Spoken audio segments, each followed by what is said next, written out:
የካሳንቺሱ ቀጠሮ። ድርጅቱ ሰፋ ያለ ነው። ያስተዳደሩ የሂሳብ ክፍልና የመጋዘን ክፍሎች በእርሱ ቢሮ አካባቢ ስለሚገኙ በየክፍሎቹ ተጠሪዎቹ ሌላ አልፎ አልፎ ጥቂት ሰራተኞችን ያውቃል። ራቅ ብሎ በሚገኘው በምርት ክፍል ግን ከክፍሉ ኃላፊ ከአቶ ደሞዝና ከጥቂት የምርት ጥራት ጥበቃ ሰራተኞች በቀር ብዙዎቹን ሰራተኞች አያውቃቸውም። የየክፍሉ ተጠሪዎችም ቢሆኑ ሊያውቃቸው የቻለው በስራው ዘርፍ መሰረት ዘወትር ስለሚያገኛቸው። በተለይ በዚች ባጭር ጊዜ ውስጥ ከትውውቅ ባሻገር ለግል ጉዳይ ሳይቀር ልብ ለልብ የሚግባባው ከአስተዳዳሩ ኃላፊው ከአቶ አሰፋ ጎርፉ ጋር ብቻ ነው። አቶ ዘነበ ይባላል። ዘነበ ረጋሳ። ለመስሪያ ቤቱ ገና እንግዳ ነው። ቀድሞ ከነበረበት የሥራ ተቋም በስራ አስኪያጅነት ተሹሞ ወደዚህ መስሪያ ቤት ከመጣ ገና 3 ወር አልሞላው። ቁመናው ረዘም ብሎ ቀጠን ያለና ዘወትር ሐሳብና ስጋት የተጫኑት መሳይ ነው። ግንባሩ እጅግም አይፈታም። አይኖቹ አልፎ አልፎ ጥልቅ ትካዜ ይነበብባቸዋል። በል ሲለው ጥሩ ይጫወታል። ወሬ ሁሉ አይጠገብም። አንዳንዴ ግመድዳውን ተለጎሞ መክረም ያሰኘዋል። አለባበሱም እንደዚያ ነው። የሸነጠው ሰሞን የተወለወለ መስታወት መስሎ ይታይና ወዲያው ደግሞ ብዙም ሳይሰነብት ከውሃ በተጣላች ኮቱ ውስጥ ተሸጉጦ ለሳምንታት ያክል ይዘልቃል። የወንድ ጓደኛ እጅግም አያበዛም። የሴት ጓደኞችንም ቢሆን እርግፍ አድርጎ ከተወ 2 ዓመት አልፎታል። የሴት ልጅ ውበት በሱ ዘንድ ቁመና ነው። ለአይን፣ ለአፍንጫ፣ ለቅላትና ለቁንጅናዎች እምብዛም ትኩረት አይሰጣቸውም። ከሴት ልጅ አፈጣጠር ዘለግ ማለቷን በቅጡ ይወደዋል። ትቅላም ትጥቆርም ሴት ልጅ መዘዝ ማለት አለባት ይላል መሰል ወሬው ሲነሳ። የቆንጆ ቆንጆ ብለው ሰዎች የጠቆሙትን ምን ዋጋ አላት ቁመት ያንሳታል ይላል በአይኑ ከአናት እስከ ጫማዋ ይማትርና። ደም ግባትም ቢሆን ለሱ ምኑም አይደለም። ብዙ የጉንጭ ነገር አይሆንለትም። ሳንድዊች ግጥም ብሎ እንደ ማንጎ ፍሬ ቁልቁል ጥልጥል ካላለ በሱ አይን የውበት ቁንጮና ታለች ማለት ነው። ጉንጮ ሰልካካ አጭር ሴት ምንም ታሟላ ምንም ይኖራት ዘነበን ካፈቀረች ወዮላት መሰቃይቷን። ጠዋት ወደ ረፋዱ ላይ ነው።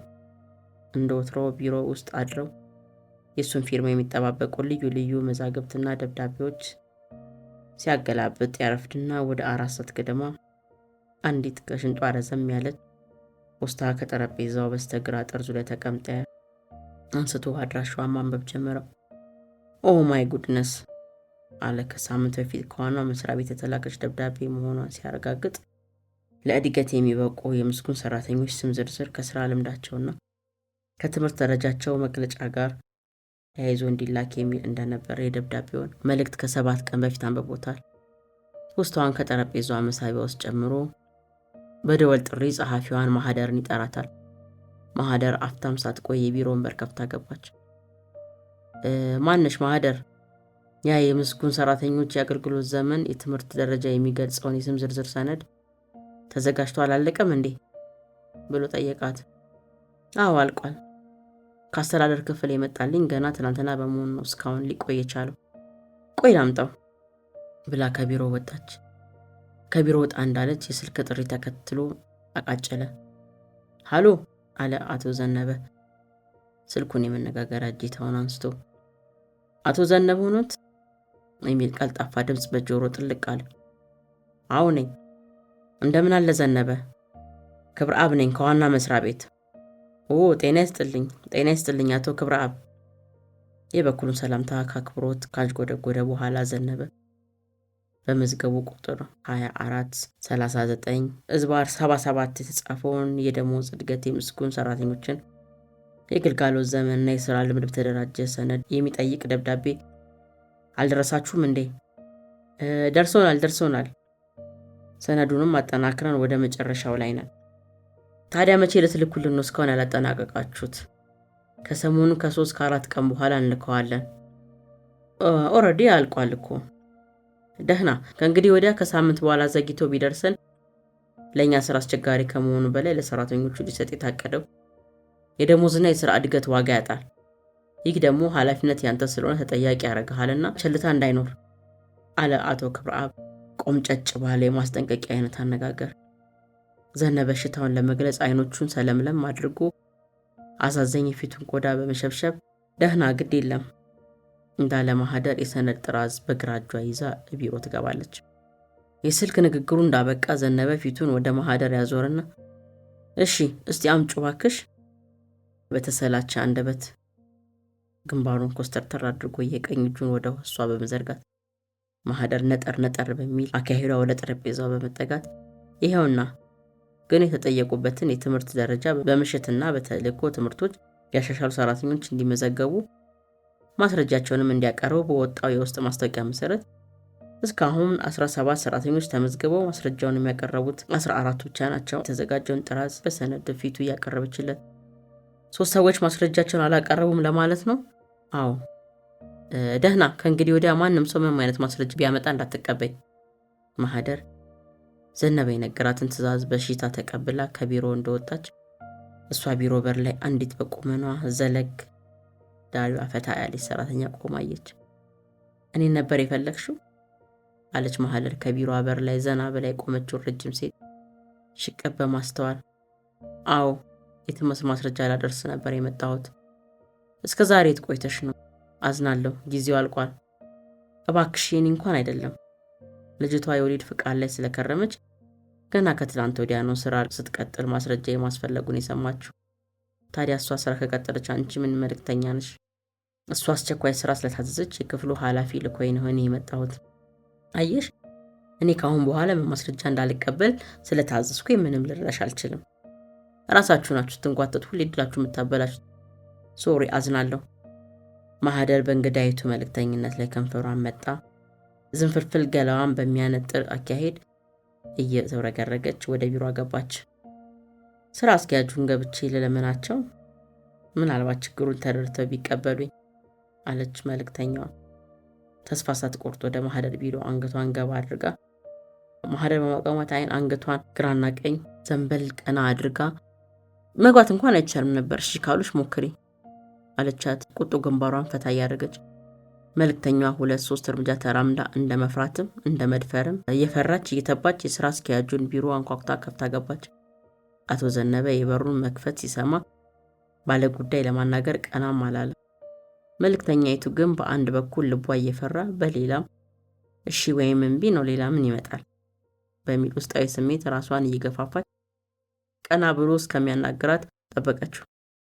ዘነበ የሚጽፈውን ጉዳይ መቋጫ እልባት ያገኘለት ይመስል ብዕሩን በመጫን 4 ነጥብ ያሰፍርና መጀመሪያ ከግንባሩ ቀጥሎም ከወገቡ ቀና ይላል። ከወረቀቱ ጽሑፍ ላይ ተነቅለው በባለ ጉዳዩ ሰውነት ላይ ያረፉት አይኖቹ በድንጋጤ ስሜት ፈጠው ቀሩ። ድንገተኛ ስሜት በአእምሮ ውስጥ ተሯሯጠ። አንደበቱም የአእምሮውን ደወል ተከትሎ በዝምታ ተጀቦነ። አይኖቹን ግን አልፎ አልፎ የባለ ጉዳዩ ላይ ጠልጠል በቁመኗ ለመለካት ከራስ ፀጉር እስከ ጫማዋ እየተንደረደሩ እዝማኔን ከማማተር ባሻገር ራቅ አድርገው የሚያስተውለው ሌላ የትዕይንት አካል እንደ ደራሿ ከተፍ አለባቸው።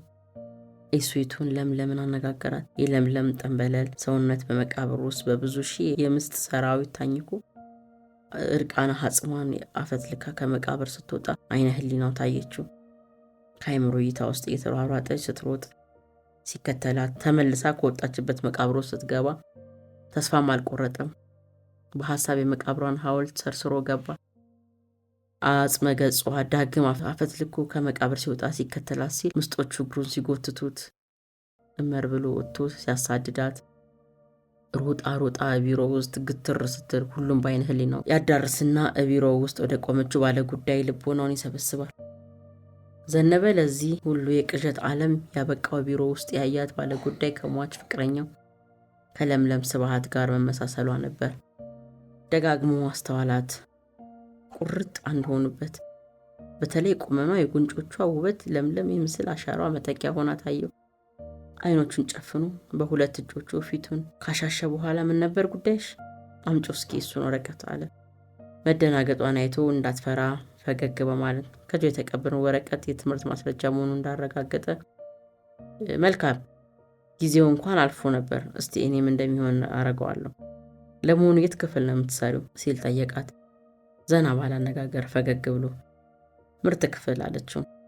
ጠንበለሏ ባለ ጉዳይ ድንጉጥ ፊቷን በፈገግታ እያፈካች ዘነቢ ፊቷን አወራረድ የወገቧን ጥበትና የዳሌዋን ዳገት ልቡ ካረፈበት ቁመናዋ ጋር እያነጻጸረ በአይኑ ወረፍ አድርጎ ጎበኛት። በተለይ እንደ እንጎቻ ድንቡሽቡሽ ባለው ጠባብ ፊቷ ግራና ቀኝ ሞላ ያሉ ጉንጮቿን ሲመለከት የሴቱን ለምለም አስናቀችው። ዳግማዊት አለ በልቡ። ስም ያውጣላት እየከጀለ ባነጋገሩ እየታየበት ስራ እንዴት ነው ሲል ጠየቃት። ስሜት ሁሉ በሚያደርገው እንቅስቃሴ እየገለጸ ባለጉዳዩም ከወደ አፏ በምትፈጥረው ትኩስ ፈገግታ ጉንጮቿን ግራ ቀኝ እየቆለፈች ጥሩ ነው ብላ ከቢሮ ለመውጣት ወደ በሩ አመራች። የዘነበ አይኖች በረባዳው ሽንጧ ላይ ተከትለው እስከ በሩ ድረስ ሸኟል። የቢሮ መዝጊያ ከፈታ አድርጋ እንደሞጣ ስትል ማነሽ እስቲ ቆይኛ እንዴ አለ ለራሱ መንገዳ በሆነበት ድምፅ። ጉዳይ ኖሮት እንኳን አልነበረ መጣራቱ። ተከትሏት የሄደው አይኑ እሷ ስትወጣ የመዝጊያውን እንቅፋት እንዳይመታው አስቦ እንጂ። አቤት አለች የከፈተችውን መዝጊያ በአንድ እጇ እንደያዘች።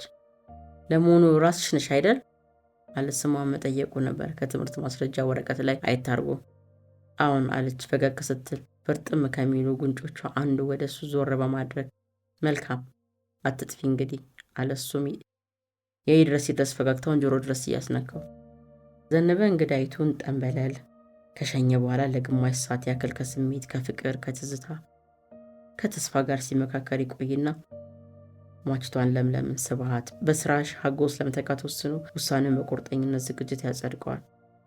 ይህ ሁሉ ከሆነ 20 ቀን ቢያልፈው ነው። በዚህ አጭር ጊዜ ውስጥ ስራሽን ለማናገር ያላውጠነጠነው ዘዴ የለም። ሚስጥሩን ለመጠበቅ ሲል በቢሮ ድረስ አስጠርቶ ወይም ስራ መደቧ ድረስ ሄዶ ሊያናግራት አልሞከረም። ከ2 ዓመት በፊት ግን በስራ ጉዳይ አስታኮ በኦፕሬተሩ አማካኝነት በውስጥ ስልክ አናግሯታል።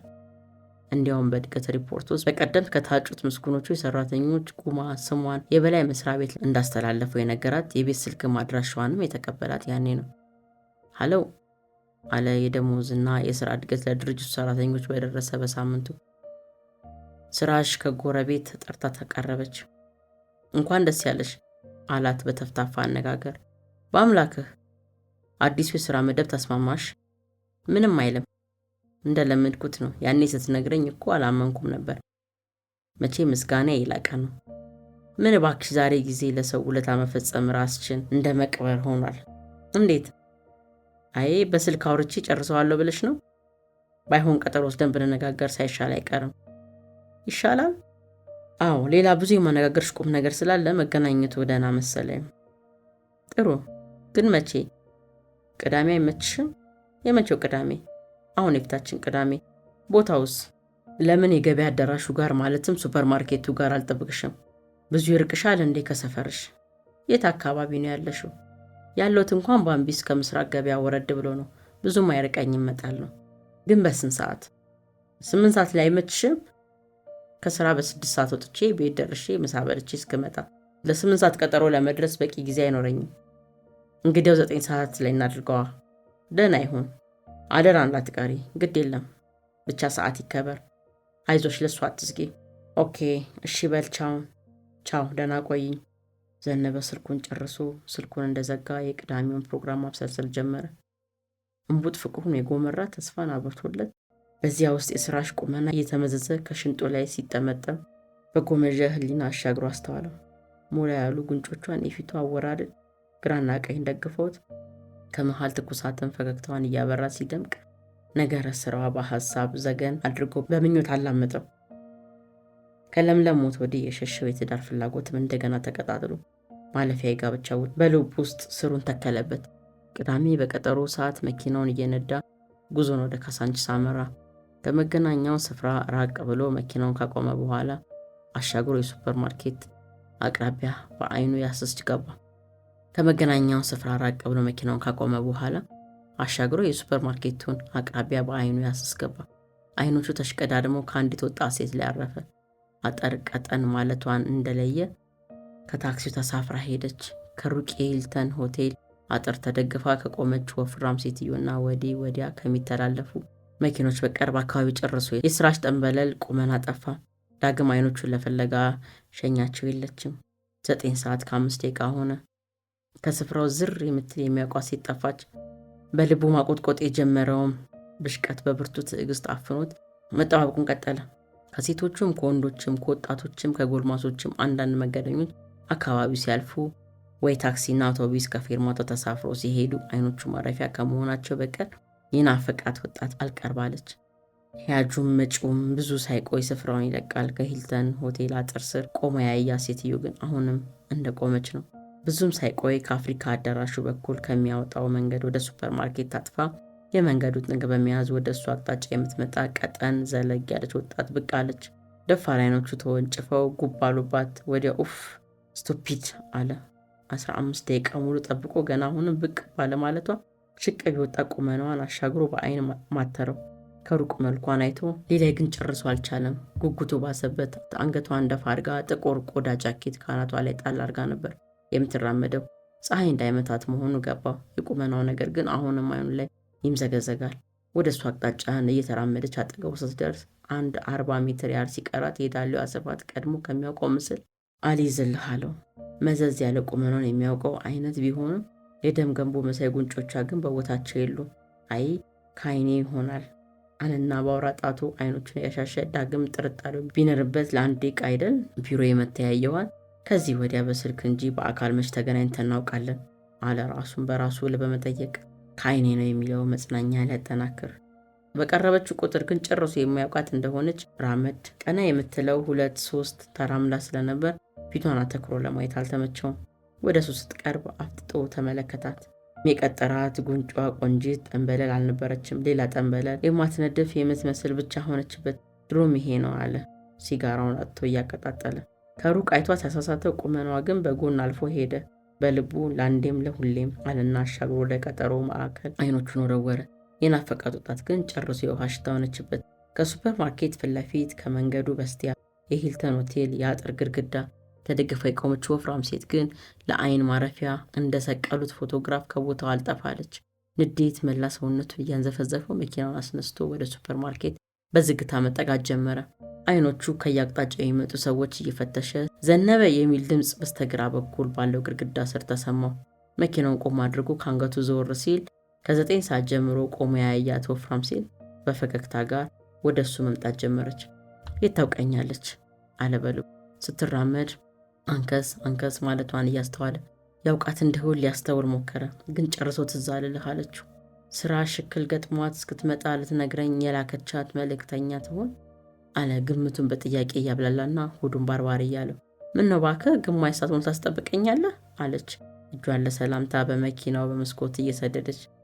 በአክብሮት ጨበጣት። ጉዳዩ ታምር የሆነበት ወደ መኪናው መስኮት አንገቷን ዘንበል አድርጋ በድጋሚ ምነው አረፈድክ አለችው። ፈገግ እንደማለት ይቃጣትና በፊቱ ላይ የግርታ መንፈስ ሲታይ ደግሞ መልሳ ፊቷን ኮስተር ፈታ ታደርገዋለች። የሚያውቃት ሴት የምታውቀውን ሆነ ብትገጥመውም በጭራሽ ግራ ገብቶት በዝምታ ተዋጠ። እንዴት ተናደድኩ መሰለህ፣ ደግሞ ሰዓቱ ይከበር ብዬ አስጠንቅቄህ ነበር።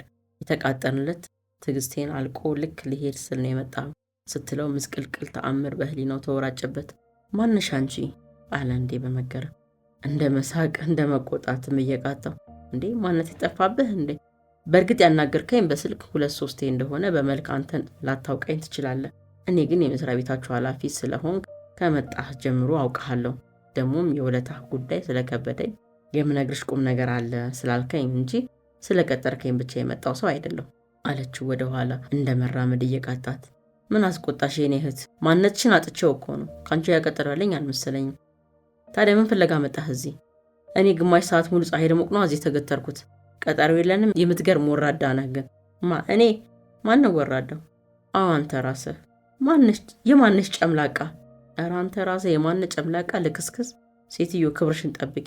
የቀጠርሽው ሰው ካለ እሱኑ ፈልጊ። ከኔ ጋር ቀጠሮ የለሽም። አላበድኩም አንቺን የምቀጥረው ባለጌ።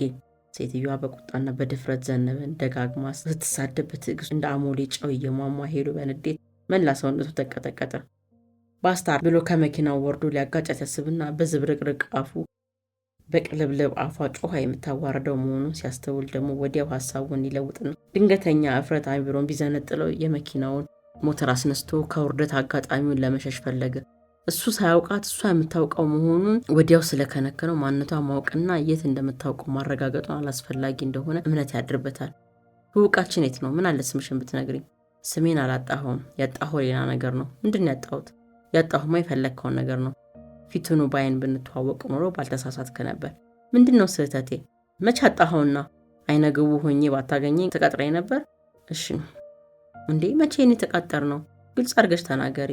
የ4 ቀን ቀጠሮ ተረሳና ሮብ ዕለት በ180011 የደወልክበት ማን ጋ ነው?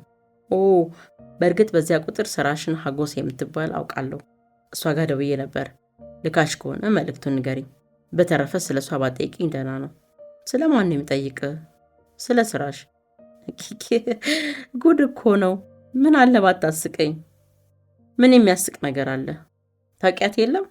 እኔስ አውቃታለሁ፣ እንዳንተ አልካድኳትም። እንደማውቃት ታውቀኛለህ፣ እንደማታውቀኝ አውቃታለሁ። እንደማታውቅህ አታውቃትም ለማለት ነው። ሴትዮ ጤነኛ አይደለሽም? ፊት ለፊት ተናገሪ የነገረችሽ ነገር ካለ፣ አለበለዚያ መሄዴ ነው። ስራሽን መች አውቃትና? አታውቃትም እኮ። ባውቃትማ ነው የደወልኩበትን ስልክ ቁጥሯን ትነግሪኝ ስሟን የጠራውልሽ። እኔንስ ታውቀኛለህ? የኔ እህት ለቀልድ ጊዜ የለኝም። የለቀለድሽው ይበቃል። ግድ የለም እንካየው መታወቂያ ተመልከተው። ዘነበ ቆመችበት ጥሏት ሊሄድ የመኪናው ሞተር እንዳስነሳ የሰጠችውን መታወቂያ ተመለከተው። ስራሽ ሀጎስ ይላል። ስሟ የፎቶግራፉ ምስል እንደሷ ነው። በሚሰራበት ድርጅት ውስጥ የምርት ክፍል እንደምትሰራ ጭምር ከመታወቂያው ጋር አንብቦ አሁን የስራ መደብሽ የት ነው ሲል ጠየቃት። በአስተያየቷና በአነጋገሯ እንደማፌዝ እያለች አዲሱ የስራ እድገት ከምርት ክፍል ተቀጥሬ በጥሬ ዕቃ ማናጀር ክፍል ኃላፊ መመደቤን መች አጣኸውና? ለነገሩማ ለእድገቴ ባለውለታ ነኝ ትሌል። ብሽቀትና ግራ መጋባት እየተቀባበሉ ያቆዩት ጎልማሳ መኪናው ውስጥ እንዳለ አይኖቹን አፍጦ ደጋግሞ ሴትዮዋን መልክና ፎቶግራፏን ምስል ሲያስተያይ ቆይና ስሚ የትምህርት ማስረጃሽን ቢሮ ይዛ የመጣች ማናት ሲል ጠየቃት። ማስረጃውን ይዛ የመጣችው ጠንበለል ሴት ትዝ እያለችው። የቱን የትምህርት ማስረጃ? በማታ የትምህርት አሻሻልሽውን የትምህርት ማስረጃ የሚቀስ ደብዳቤ። የደሞዝና የስራ እድገቱን በቅድሚያ አላቀረብሽም? እንዲህ ነው ነገሩ። እሷማ ታፈሰች ናት ቢሮ ድረስ አለ የመጣችው። እሷ መስዬህ ኖራል በሆነ ባልሆነ እያስታከክ በስልክ ስታባብለኝ ከርመሃል። ከቅሌት ቀጠሮ ያበቃኸኝ። ወይ ጉድ! ታፈሰች። ጎምጅቶ ስራሽም አማለት። እሷም እንደኔው እርምት ሆነብህ። ታፈሰች። እንዲህ በቀላሉ አትታፈስም። የሞቀ ተለረላት ናት።